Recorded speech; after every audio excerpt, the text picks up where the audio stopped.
গাছটায় দেখো অনেকগুলোই ছোট্ট ছোট্ট টমেটো ধরেছে, তবে এখনো এগুলা পাকেনি, সবগুলোই ছোট আছে। আর দেখো এখনো সেরকম করে গাছ তো লাগানো হয়নি, তবে আস্তে আস্তে অনেক গাছই লাগাবো। তো দেখো এখানে দেখো লাউ গাছও আছে, আর সাথে অনেক ফুলের গাছও লাগিয়েছি, অনেক রকমের ফুল গাছ। তো তোমরা যদি এই ফুলগুলোর নাম জেনে থাকো অবশ্যই কমেন্টে বলো। আর কার কার এরকম গাছ লাগাতে ভালো লাগে, আমার তো ভীষণ ফুল গাছ পছন্দ। দেখো এখানে ফুলগুলা কত সুন্দর লাগছে না। আর দেখো এখানে স্ট্রবেরিও গাছ লাগিয়েছি।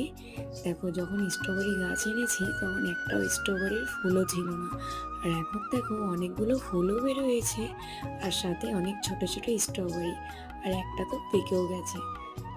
5-6টা স্ট্রবেরিও ধরেছে। আর দেখো লঙ্কাগুলো তো আগের ভিডিও